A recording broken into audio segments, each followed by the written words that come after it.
Hola, ¿cómo están? Buenas noches. ¿Cómo están? Buenas noches, Dani. ¿Todo bien? Ahí, bien, todo bien, Me alegro. todo bien. Acá adelantando algunas cositas mientras te Obviamente, espero. obviamente. Hay que trabajar al mismo tiempo que... Bueno, a ver. Lista.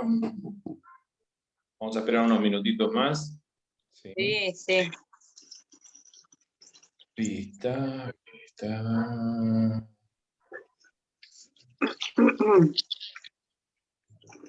Sí, yo temía no llegar por mi trabajo, pero terminé re bien, así que gracias a Dios. Me alegro.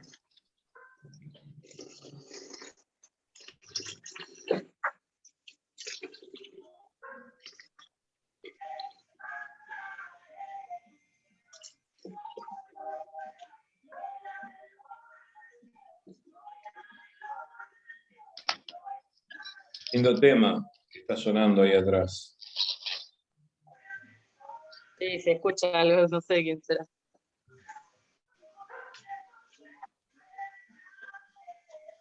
No escucho nada. ¿No escuchas nada? Hola. Gloria, Gloria de lo alto. Ustedes sí escuchan. Yo escucho bajito, voy a bajar. Bueno. Hola Dani. ¿Cómo andan? ¿Todo bien? Maxi y Vale aparecen con rayas. Buenas tardes, Dani. Sí, así estamos, Dani. Ahí está. No, se ve que hay poca señal, pero ahí apagamos la cámara y listo. Buenas noches. Buenas tardes. Buenas noches. Bueno, ¿cómo están? ¿Todo bien? Bien. Bueno, ya que estamos, vamos a hacer un pedido, Maxi. Bueno, a ver, vamos a parar. Vamos a ir. Debbie, ¿podés orar? Para empezar. Ahí está. Hola, Julio. Ahí estoy. Pará un cachito. Hola, Hola, Vivi. noches. Hola, Marcelo. Julio, ¿cómo estás? ¿Todo bien? Bien, Buenas bien. Bueno. Moni y compañía. Bienvenidos. Liz. Hola Maxi, Dani, Vale. con Norma. Norma. Bueno, perfecto. Bueno, vamos a hacer una cosa. Vamos a empezar con una oración. Después les voy a pedir a todos que apaguen los micrófonos, así podemos escuchar todos. ¿Estamos? También les voy a pedir que alguno que tenga la Biblia a mano, la tenga a mano porque vamos a leer algunas cosas, ¿sí? Bueno, dale. Bien. Bueno, ahí vamos. Señor amado Padre Celestial, te damos gracias, bendito Dios, en esta hora, por este tiempo, Señor precioso, que podemos apartar para poder enriquecernos de tu palabra, para poder escudriñar más las Escrituras, para poder buscar más de tu presencia. Señor, te pedimos que en este tiempo seas el centro de esta reunión, que bendigas a cada uno de los oyentes, Señor, a cada uno de los que estamos expectantes de aquello que nos vas a hablar en esta noche. Señor, que lo que dure este curso, este taller, Señor, sea para realmente poder enriquecer nuestro espíritu, nuestra alma, papá, y que podamos ser preparados para toda buena obra. Bendecimos a Dani, Señor, este tiempo que va a dedicar, Señor, para enseñar tu palabra. En el nombre de Jesús, amén y amén. Amén. Vamos a seguir más o menos la misma línea que seguíamos el año pasado, pero vamos a ir despacio. ¿Sí? Vamos a hacer, si podemos terminar con un solo Zoom de 40 minutos, lo hacemos. Si no lo podemos terminar en un solo Zoom, vamos a volvernos a conectar y seguimos y continuamos con el tema. Lo que vamos a hacer hoy, lo que vamos a hacer en este primer tiempo, es lo siguiente. Vamos a hacer una introducción al Nuevo Testamento. ¿Sí? ¿Qué quiere decir? Vamos a basarnos en qué pasó en esos 400 años que hubo primero, vamos a tratar de ver qué pasó en esos 400 años que hubo desde la última vez que el Señor habló a través de un profeta, que fue Malaquías, hasta el nacimiento de Jesús. Vamos a tratar de ver un poco de la historia, centrarnos y ponernos en la posición de cómo era el mundo en ese momento, ¿sí? Y vamos a ver algunas cosas y algunos datos particulares de cómo era la vida en la zona donde se desarrolló las actividades de Jesús en el Nuevo Testamento y lo que después fue el ministerio de los apóstoles y de Pablo. Para lo cual, como decimos, vamos a hacer una introducción. Quizás nos lleve un par de sesiones, por ahí parece un poco engorroso, pero nos va a servir para poder introducirnos en el segundo tema, que es el Nuevo Testamento. Primero a partir de los libros de Mateo, Marcos y Lucas, ¿sí? Y luego vamos a hacer especialmente el libro de Juan. Ese es el objetivo para esta primera parte del año, así que vamos a comenzar un poquito. Yo les voy a pedir que cualquier pregunta que uno quiera hacerme, me pare, ¿sí? Y tratamos de explayarnos en eso. Una aclaración, estas clases o estas charlas están todas grabadas, después las van a poder volver a ver, ¿sí? Ustedes por eso se van a poner a tomar nota, está perfecto, pero esto está sacado del apunte, y después vamos a poder verlas nuevamente a través del canal de YouTube, ¿sí? Y eso no va a ser en forma abierta para cualquiera, sino que va a ser para los que se van haciendo el curso. Bueno, vamos a pensar un poco en por qué es importante el Nuevo Testamento, ¿sí? ¿Qué es el Nuevo Testamento? El Nuevo Testamento, o libro del Nuevo Pacto también llamado,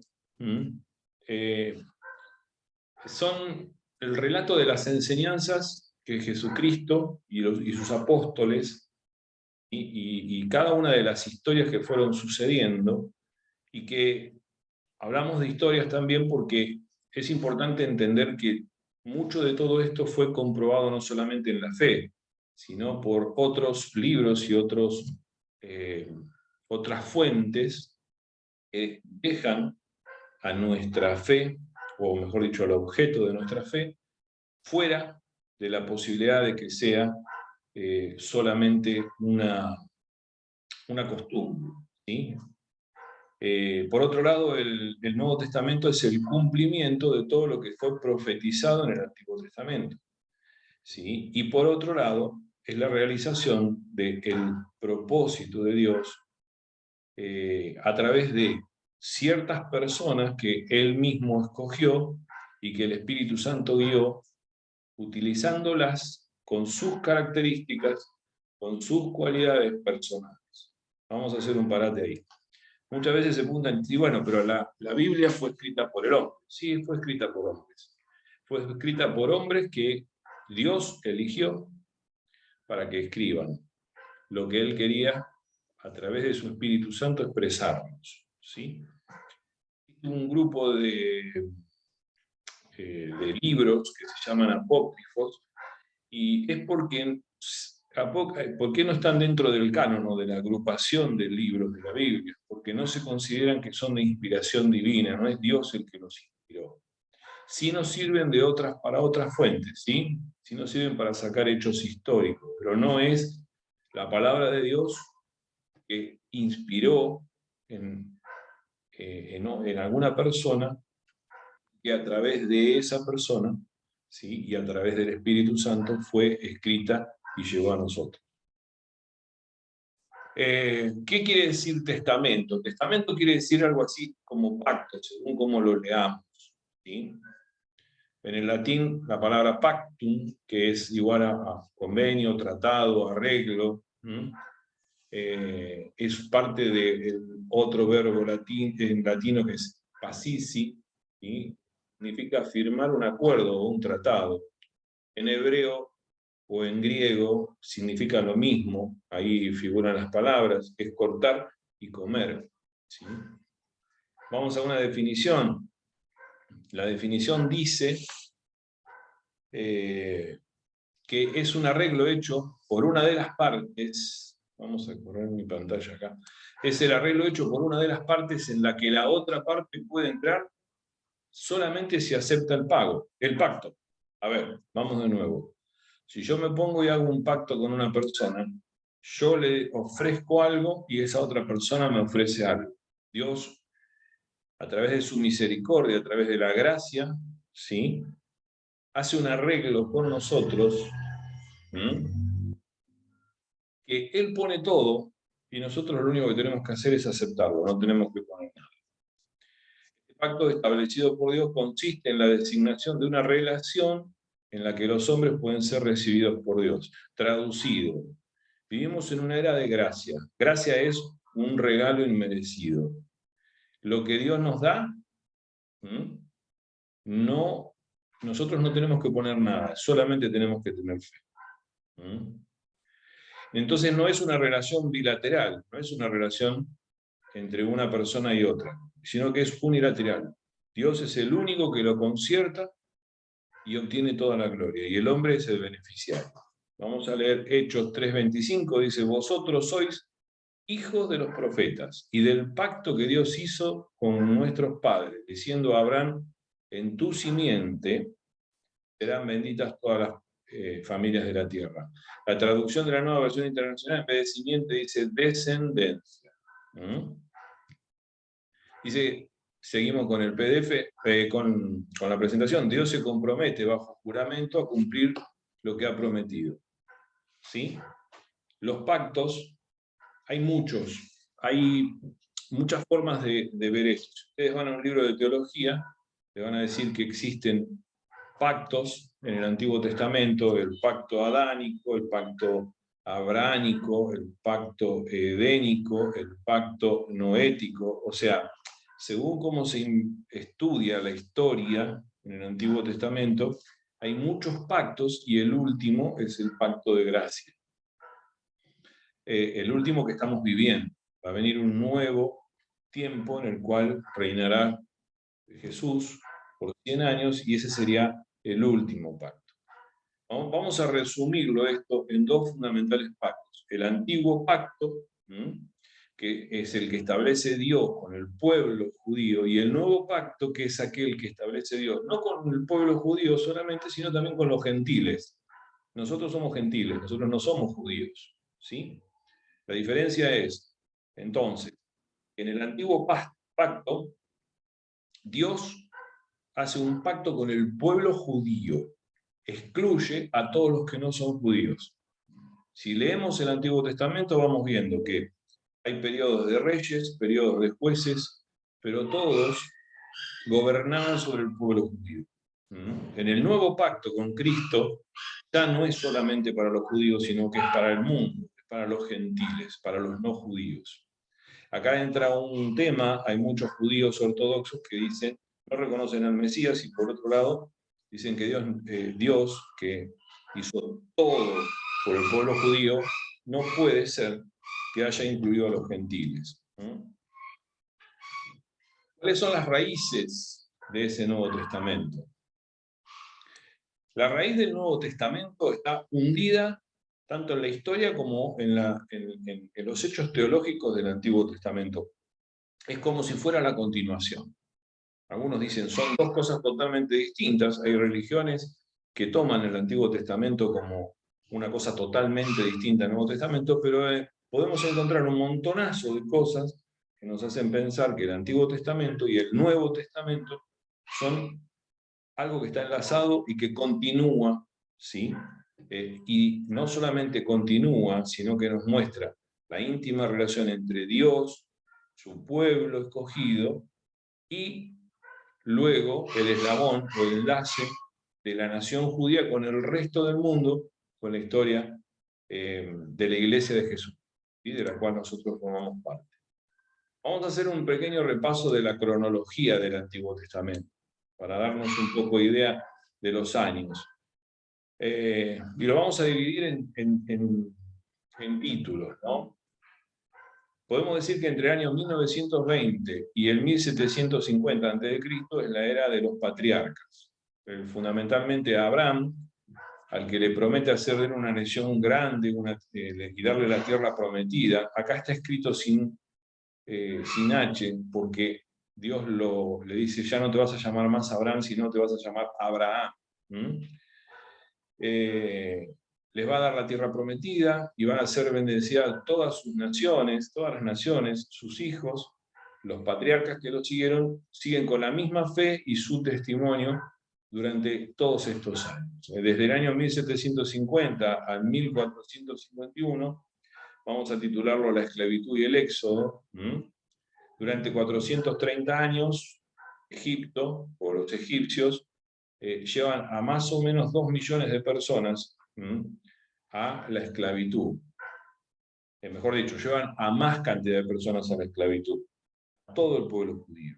Y aproximadamente unas 2 millones de personas, conducidas por Moisés, van a hacer una travesía que algunos dicen que duraba 4 días, 6 días, 10 días, que la hicieron exactamente a lo largo de casi 40 años. ¿Sí? Este periodo del éxodo, a ver, esperen un cachito que voy a ver aquí en... Este periodo llamado del éxodo, o a lo largo de esos 40 años, el pueblo judío recibe de parte de Dios tanto la ley moral como todas las ceremonias que tenían que cumplir. Pues el próximo periodo es la conquista de la tierra prometida, que es entre el año 1451 y el 1420, en el cual Josué lidera al pueblo a la conquista de Canaán, expulsando y reduciendo a todas las naciones paganas, y conquista la tierra prometida. En 1426 a 1025, esto es aproximado, ¿sí? Tenemos un periodo el periodo de la teocracia y de los jueces. Teocracia es el gobierno de Dios. Se centra en que Dios sigue siendo el rey y el gobernante del pueblo. Y aparecen, desde Otoniel hasta Samuel, jueces que representan a Dios.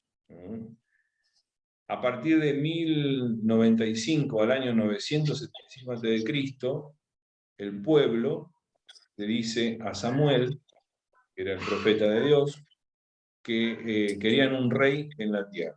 Entonces Dios le cumple con el pedido y unge a Saúl, a través de Samuel, unge a Saúl como rey, y comienza un periodo que es de mucho crecimiento, es la era de oro de Israel, en la cual hubo 3 reyes que fueron, primeramente Saúl, luego David, y luego su hijo Salomón, que dicen los estudiosos que fue el rey más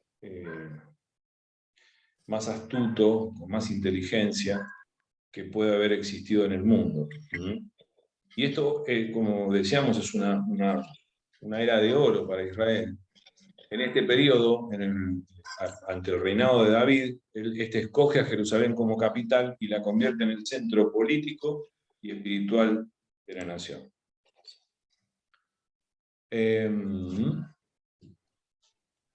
Pasamos a 975 al 721, Israel, y 975 al 606, Judá, y tenemos al reino dividido. Una vez que muere el rey Salomón, el reino se divide en 2 partes.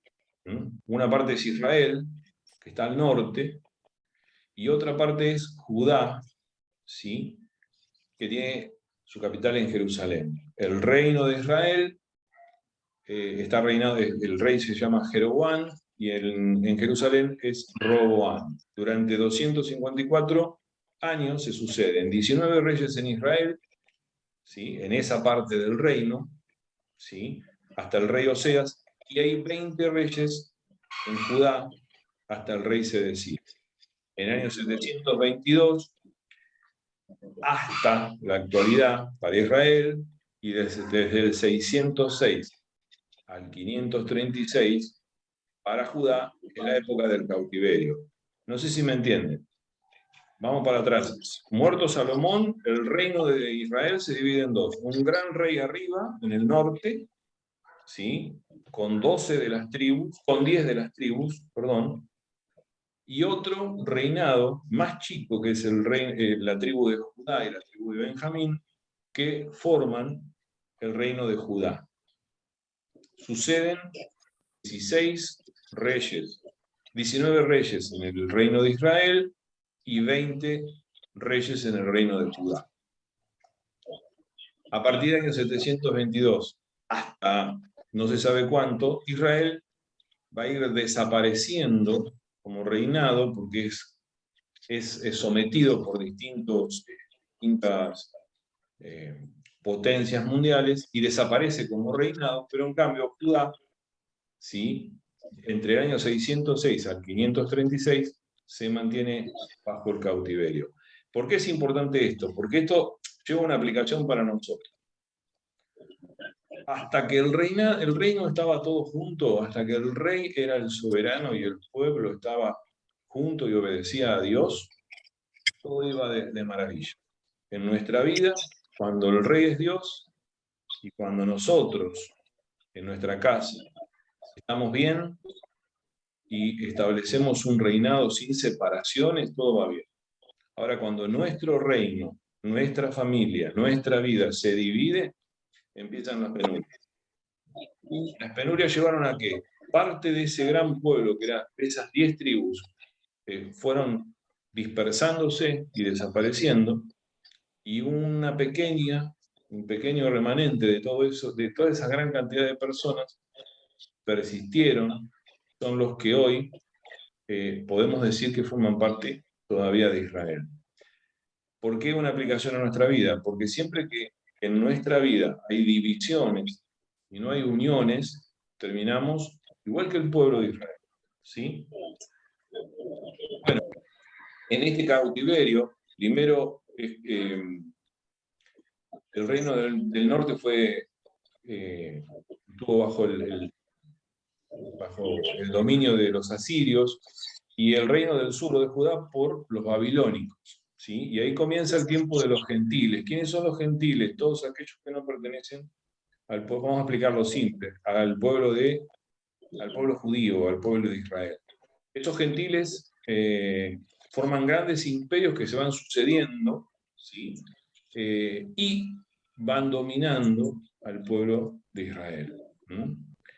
Entre el año 536 al 400 se llama periodo post-exílico, en el cual gran parte del pueblo, dirigidos en un principio por Zorobabel, que era el líder político, con Josué, un sumo sacerdote, y Esdras, un escriba y sacerdote, pueden volver a Jerusalén y reconstruir Jerusalén.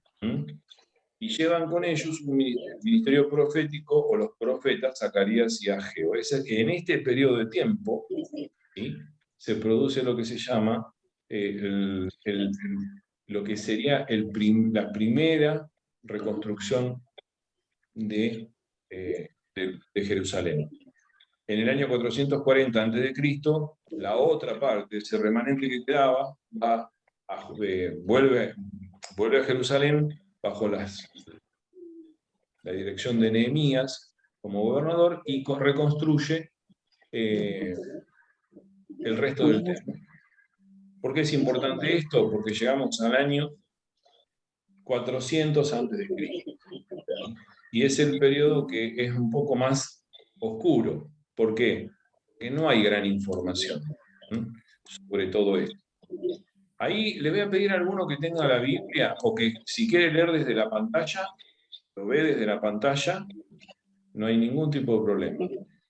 Vamos a hablar de este periodo, pero antes vamos a leer un poco de lo que es la profecía de Daniel en 2 capítulos, en el capítulo 2 primero y en el capítulo 7 después. Así que, ¿alguien quiere leer?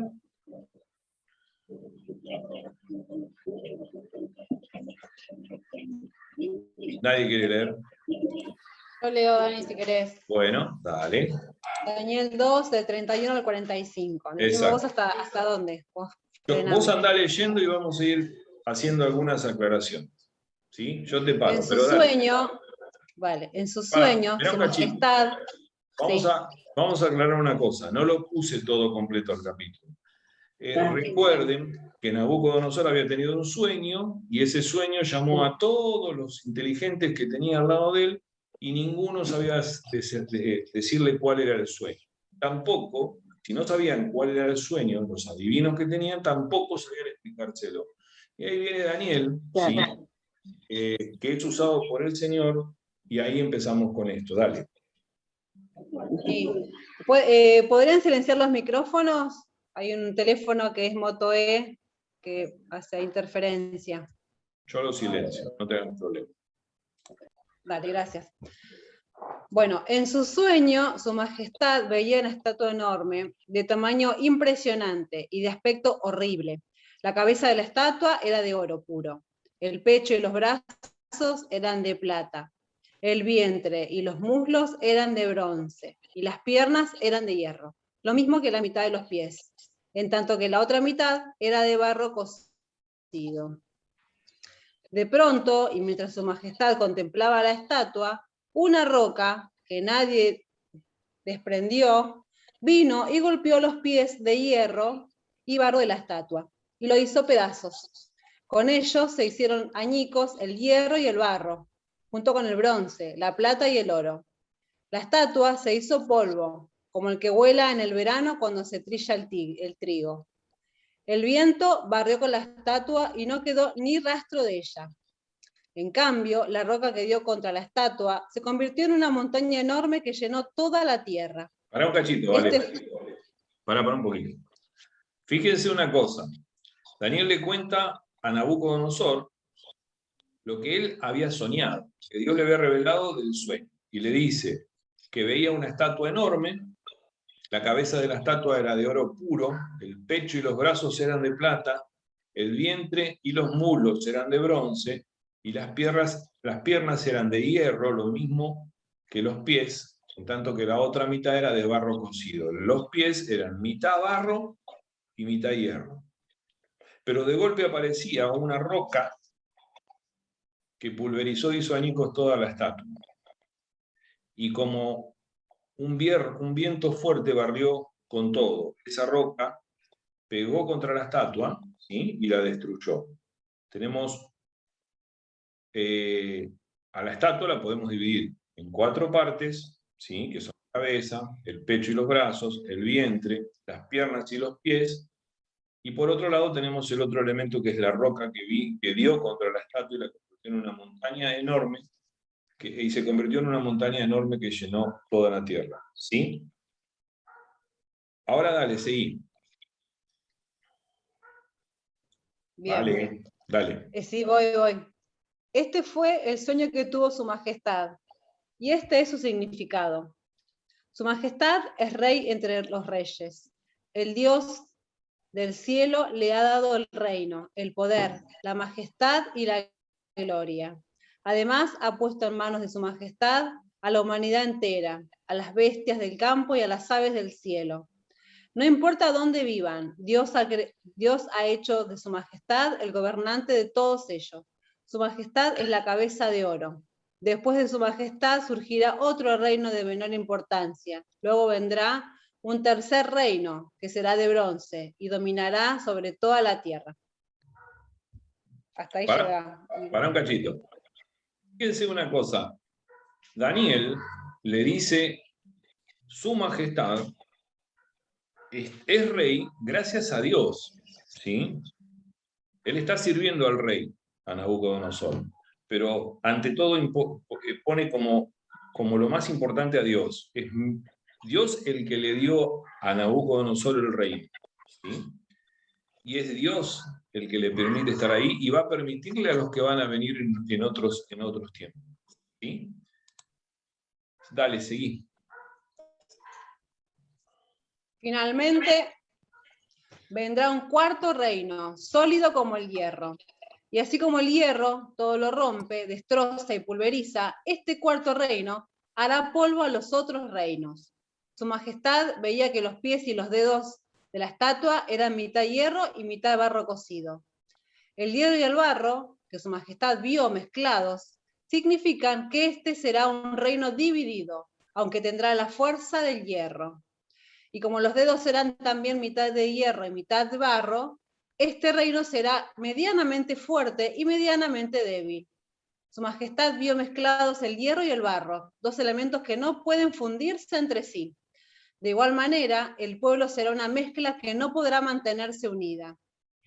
En los días de estos reyes, el Dios del cielo establecerá un reino que jamás será destruido ni entregado a otro pueblo, sino que permanecerá para siempre y hará pedazos a otros reinos. Tal es el sentido del sueño, donde la roca se desprendía de una montaña, roca que, sin la intervención de nadie, hizo añicos al hierro, al bronce, al barro y a la plata y al oro.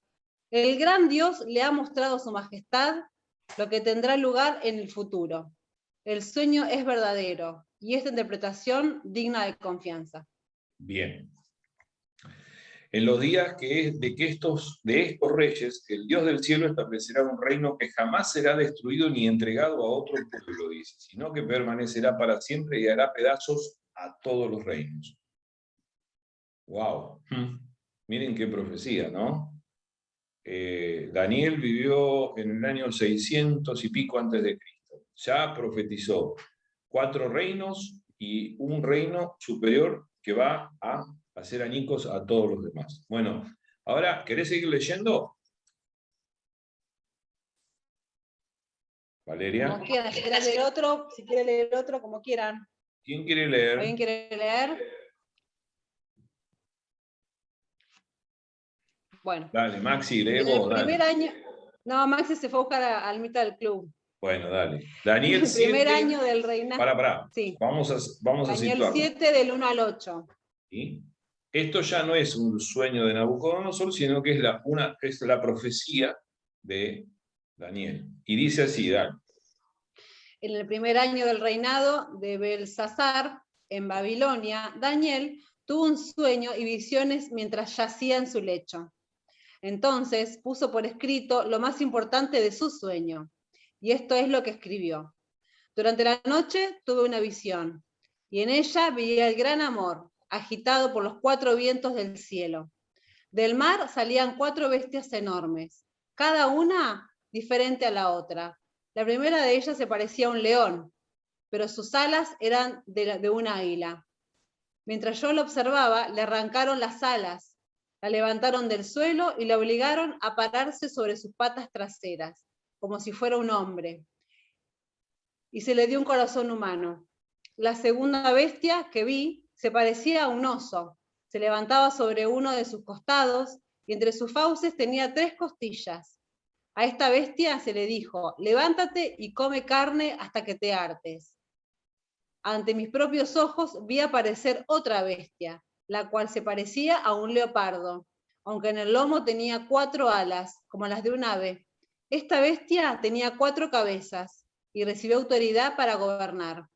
Después de esto, en mis visiones nocturnas, vi ante mí una 4ª bestia, la cual era extremadamente horrible y poseía una fuerza descomunal. Con sus grandes colmillos de hierro aplastaba y devoraba a sus víctimas, para luego pisotear los restos. Tenía 10 cuernos y no se parecía en nada a las otras bestias. Mientras me fijaba en los cuernos, vi surgir entre ellos otro cuerno más pequeño. Por causa de este fueron arrancados 3 de los primeros.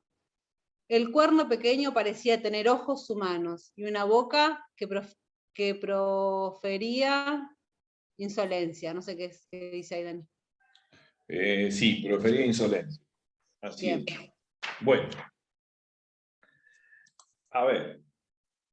¿Qué quieren decir todo esto? Estamos situados en el Imperio Babilónico. Daniel está bajo, una vez que Babilonia sitió a Jerusalén, rodeó a Jerusalén, la abatió, se llevó a los mejores, entre ellos a Daniel y a sus amigos. Lo que profetiza Daniel, ¿sí? Vamos a vamos a pensarlo un poquito. En el sueño de Nabucodonosor habla de una estatua, ahí tenemos una imagen que fue la única que encontré. Esa imagen muestra que la cabeza era de oro, ¿sí? Y a su vez, en su profecía habla de una primera bestia que es como un león, ¿sí? Esa cabeza de oro de la estatua y ese león significan o quieren significar el imperio babilónico, el primer imperio que somete al pueblo judío. Luego viene en la estatua aparece la zona del torso, con pecho y brazos de plata, y el animal, o la bestia, es un oso, ¿sí? Y es el imperio medo-persa, entre los años 539 a 332 a.C. Luego viene el vientre y los muslos de bronce, con un animal que parecía un leopardo, pero que tenía alas de águila. Es el imperio griego o el helenismo del año 331 al 40 a.C. Yo diría que no es hasta el 40 a.C., es hasta el 60 y pico. Pero bueno, acá hay entre lo que son mis apuntes y lo que es la imagen, que la saqué de otro lado, bueno, hay una cosa que está mal. Y por último tenemos las piernas de hierro, ¿sí? Mezclado con barro en la altura de los pies, y la bestia, o el bestia que ve él en su visión, es una bestia espantosa, ¿sí? Que come, rompe, lastima y pisotea a sus víctimas. Y ese es el Imperio Romano, que va, según esto, según el dibujo, desde el año 168 al 476. No tomen esa fecha. Desde el año 63 a.C., Jerusalén es conquistada por Pompeyo. Y Daniel, al interpretar el sueño de Nabucodonosor, habla de una roca que destruirá la estatua. Esa roca es un reinado que no será destruido ni se entregará y destruirá a todo otro reinado, el reinado de nuestro Señor Jesucristo. ¿Vamos bien? Sí. Bueno, ahora vamos a ver... Se entiende. ¿Cómo? Se entiende bien. Bueno, ahora vamos a ver un poco cómo era... Vamos a ir salteando, ¿sí? Vamos a lo más importante, para que entendamos cómo estaba constituido el mundo en esa época. Vamos a hablar del mundo greco-romano, ¿sí? Bueno, los últimos años. Alejandro el Grande era macedonio, y 300 años antes de Cristo, el padre había muerto, era un gran conquistador, y había muerto de golpe. Entonces él con una escasa edad, 20 años, toma el poder, y su gran deseo era conquistar el mundo, y hacer un mundo con una sola nación y con un solo idioma, ¿sí? Entonces, rápidamente establece como el idioma